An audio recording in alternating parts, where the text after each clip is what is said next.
ஒருத்தராக கை தூக்குனாரு. அது மாதிரி உங்க மேலே எனக்கு மகிழ்ச்சி. பொய்யா கை தூக்கல பாத்தீங்களா?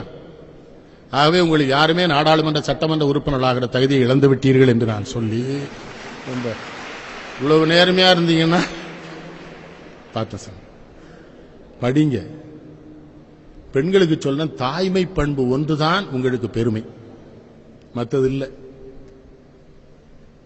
ஒரு ஆள் விழுந்தா ஓடி போய் என்னன்னு கேட்டு 2 வாய் தண்ணி கொடுக்கிற பண்பை நம்ம, எனக்கு மாநகரங்கள்லாம் வெறுத்து போச்சு. சென்னையில எல்லாம் போகவே எனக்கு பிடிக்கல.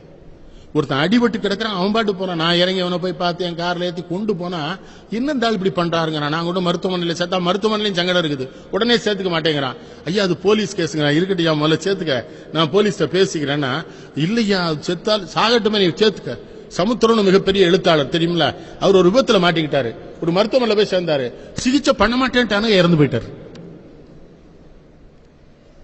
உங்களை எத்தனை பேர் மருத்துவத்துக்கு படிக்கிறீங்களோ எனக்கு தெரியாது.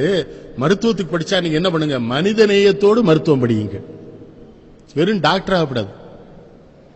எங்க ஊர்ல ராதாகிருஷ்ணன் ஒரு மருத்துவர் எனக்கு ரொம்ப பிடிக்கும். கிராமத்துல இருந்து ஒருத்தர் வந்திருப்பான், உடம்பு சரியில்லாமா, என்னடா பாரு இந்த இதை வச்சு பாப்பாரு, ஒரு 103 இருக்குடா, ஒரு ஊசி போடுவோமா? சரி சாமியம்மா, ஊசி போட்டுருவாரு. துட்டியது வச்சிருக்கியான்னு கேட்பாரு. 20 ரூபாய்க்கு சாமி தரட்டுமா? ஊருக்கு பிள்ளை போக போன்றுவாரு, வாங்க மாட்டாரு. 20 ரூபா வச்சு கிராமத்தா நீ ஊருக்கு போகும்பாரு. அவன் சொல்லுவான், சாமி ஊசிக்கு போனா அது பணக்காரவனா வருவான், அவன்கிட்ட வாங்கிக்கிறத நீ போகும்பாரு. மருத்துவம் படிக்கிறவங்கிட்ட சொல்றேன், மனித நேயத்தோடு நீங்க மருத்துவம் பார்க்கறதா இருந்தா மருத்துவம் படிங்க, இல்ல படிக்காது.